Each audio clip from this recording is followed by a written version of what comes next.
Hi guys, உங்களில் நான் உங்கள் எம்எஸ் தமிழன். நம்ம ஜாக்கி சான் பற்றி தான் இன்றைக்கி பேச போகிறோம்.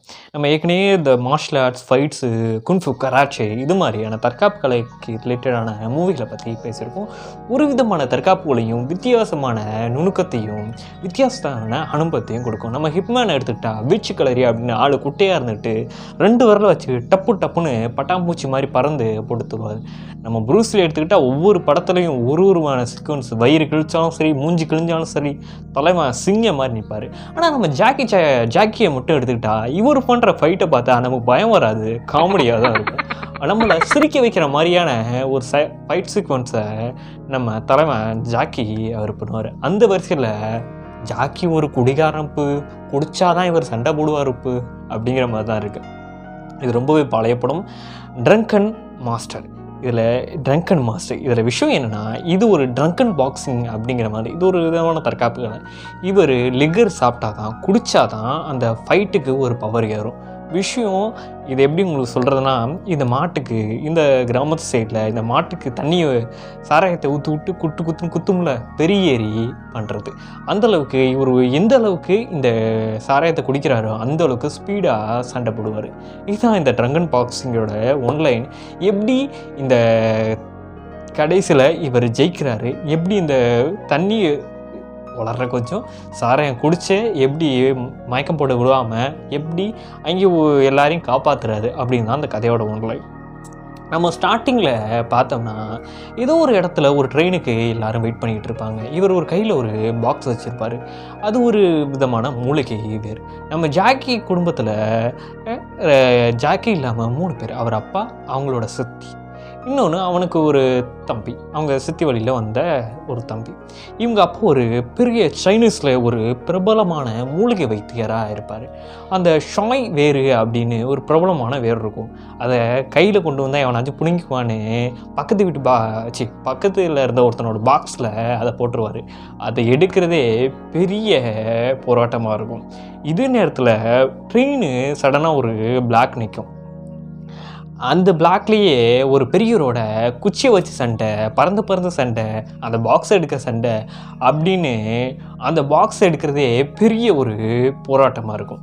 ஒரு வழியாக போயிட்டு வரேன்டா கிளவா அப்படின்னு அந்த பாக்ஸை எடுத்துகிட்டு தலைமை வீட்டுக்கு வந்துடுவார். வீட்டுக்கு வந்து பார்த்தா அதில் அந்த வேரே இருக்காது, ஏதோ ஒரு கல் மாதிரி இருக்கும். இந்த கல் தான் ஒரு பெரிய விஷயமா இருக்கும். அது அப்படியே கதையோட ஃப்ளோவில் சொல்லலாம், ஒரு வேறு மாதிரி தான் இருக்கும். அந்த வேருக்கு பதிலாக ஏதோ ஒரு செடியோட வேரை பிடுங்கி கொடுத்துருவார். அங்கே வந்து அந்த ஆள், இதை டீ போட்டு குடித்தா நல்லா இருக்குமா, அம்மா அதை டீ போட்டு குடித்தா ஆள் போய் சேர்ந்துருவான், போய் சேரட்டுப்பா அப்படின்னு ஏதோ ஒரு வேரை மாற்றி கொடுத்துருவாங்க. அதில் அந்த வேருக்காக பண்ணுற காமெடி வேறு லெவலில் இருக்கும். இது இன்னொரு பக்கம் இருக்க, அந்த கல்லில் அப்படி என்னதான் இருந்துச்சு. இதில் என்னென்னா, அமெரிக்கன்ஸ் சைனீஸ் இந்த பழைய படத்தில் அப்படி தான் அந்த அமெரிக்கன்ஸ் வந்தது, காலனி ஆதிக்கம், அது மாதிரி விஷயந்தான். அமெரிக்கன்ஸ் சைனீஸோட புராதன பொருட்கள்லாம் ஏற்றுமதி பண்ணி கருப்பு சந்தையில் விற்றுக்கிட்டு இருப்பானுங்க, காசை பார்ப்பானுங்க. அதில் இது முக்கியமான ஒரு ஸ்டோனாக இருக்கும். அந்த சண்டை போட்ட ஒரு தாத்தா ஒரு அதிகாரியாக இருப்பார். நான் பார்த்தா அப்படி தெரியாது. நம்ம ஜாக்கி அந்த கல்லை மாற்றி கொண்டு வந்துடுவார். அதை எடுக்க போகும்போது நம்ம ஜாக்கியோட அம்மா இருக்கிற இந்த டப்பிங்கெல்லாம் கோயசர்லா மாதிரி கொடுத்து வச்சுருப்பானுங்க. கடைசிங்கில் நம்ம ஜாக்கி இப்படியே அடி வாங்கிட்டே இருப்பார். மகனே இந்தாடா பீர் பாட்டில் புட்றா அப்படின்னு தலைமை வந்து சண்டை போட்டுக்கிட்டு இப்படியே குடிச்சுக்கிட்டு வேற மாதிரி சண்டை போடுவார், சுற்றி அடிப்பார். அதில் என்னன்னா அடிக்கும் போது காமெடியாக தான் இருக்கும். இது முழுக்க ஃபைட் சீக்வன்ஸ் படம் வர ஃபைட் அண்ட் காமெடி படம் தான். வடா டே அடிச்சு போடுண்டா டே அப்படிங்கிற மாதிரி டப்பிங்கு அப்படியே ஸ்டார்ட் பண்ணிக்கிட்டே இருப்பாங்க. அப்படி நம்ம ஜாக்கி சண்டை போட்டுருக்கு. கடைசி ஒரு நேரத்தில் தான் அவரோட அப்பா வந்துடுவார். ஏய் டாடி, என்னடா பண்ணுற டாடி, உனக்கு குத்த பண்ணுற டாடி அப்படின்னு வாடா அப்படின்னு பிடிச்சி ஜாக்கி மேலே அந்த பிடிச்சதுக்கப்புறம் என்ன நடக்கும், அதே வேலை தான் பண்ணுவார். அதுக்கப்புறம் ஜாக்கிக்கிட்ட, சான் நீ நம்ம ட்ரங்கன் பாக்ஸிங் பண்ணக்கூடாது அப்படின்னு சத்தியம் வாங்கிடுவார். அவங்க அம்மா கேட்பாங்க, அவன் இல்லைனா நான் எப்படி என் நகையை அவன் எடுத்துகிட்டு போயிருப்பான், ஏன் அப்படி சொன்னீங்க அப்படின்னா, ட்ரங்கன் பாக்ஸிங்கை பற்றி உங்களுக்கு யாருக்குமே தெரியாது. அது ஒரு குடித்தா ஒரு வேகத்தில் நீங்கள் சண்டை போடலாம். ஆனால் அதை குடித்த நிறைய பேர் குடிகாரங்களாக மட்டும்தான் இருக்காங்க. அதை அவனை அழிச்சிரும். அது நினைக்கிறான் தப்பா அப்படின்னோடனே நம்மத்த ஜாக்கி என்னடா பண்ணுறது அப்படின்னு பேசாமல் இருக்கார். இது ஒரு பக்கம் இருக்க, அப்போது அந்த ஆங்கிலேயர்கள் ஆட்சி அந்த மாதிரி தான் சைனாவிலையும் அதுதான்.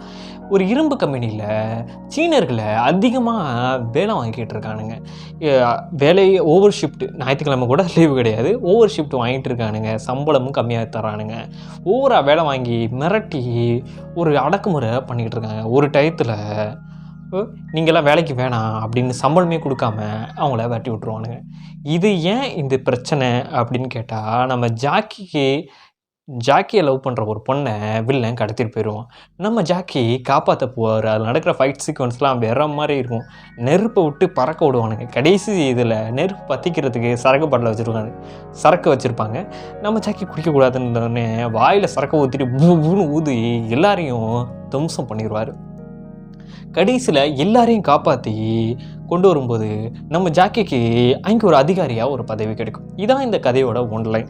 ஏன் இந்த படத்தை பார்க்கணும், ஏன் இந்த படத்தில் அப்படி என்ன தான் இருக்குது, நம்ம ஜஸ்ட் அதோட ஒன்லைன் ப்ராசஸை எப்படி சொல்கிறோம், அந்த இதில் அப்படி என்ன தான் இருக்குது அப்படின்னு கேட்டிங்கன்னா, இன்ன வரைக்கும் நம்ம பார்த்த ஜாக்கி படத்தோட இது கொஞ்சம் வித்தியாசமாக நல்ல காமெடி ஃப்ளோவில் இருக்கும். இதில் ஒன்லைன் என்னென்னா, நம்ம ஜாக்கி இதில் ஒரு குடிக்காரன், குடித்தா தான் சண்டை போட முடியும்.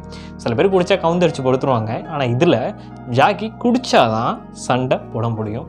அது இல்லாமல் இதோட சேசிங் நல்லாவே இருக்கும். ஃபைட் சீக்வன்ஸ் சொல்லவே வேணாம். நம்ம தலைவர் இருக்கார்ல, பிச்சு உதறி இருப்பார். இதில் குறைகள் அப்படின்னு பார்த்தா இது ரொம்ப பழையப்படும். இதில் கட் சீன்ஸு, பேக்ரவுண்டு சில முன்ன பண்ண தான் இருக்கும். ஆனால் இது ரொம்ப பழையப்படும். ட்ரங்கன் மாஸ்டர் அப்படின்னு நீங்கள் போய் இப்போ சர்ச் பண்ணி பார்க்கலாம். அவைலபிள் உங்களோட வசதிக்கு ஏற்ற மாதிரி. அதை மறக்காமல் பாருங்கள். ஏன்னா இந்த ஜாக்கி அவரோட ஜேர்னியில் இது ஒரு இம்பார்ட்டண்டான படம். வீடியோ பிடிச்சா லைக் பண்ணுங்கள், ஷேர் பண்ணுங்கள், மறக்காமல் சப்ஸ்கிரைப் பண்ண தட்டி விடுங்க. நான் வேறு என்ன மாதிரி கண்டென்ட் பேசலாம், ஜாக்கி மார்ஷல் ஆர்ட்ஸ் நிறைய மூவி பேசுவோம். கூடிய விரைவில் நம்ம மியூசிக் ரிலேட்டடாக ஒன்று பண்ண போகிறோம். அதே தான் நான் போன வீடியோவுக்கும் சொல்லியிருப்பேன், இந்த வீடியோவுக்கும் எதாவது சொல்கிறேன். அது என்னன்னு கடைசியில் இன்னொரு வீடியோவில் கிளியராக சொன்னால். வீடியோ பிடிச்சா லைக் பண்ணுங்கள், ஷேர் பண்ணுங்கள், மறக்காமல்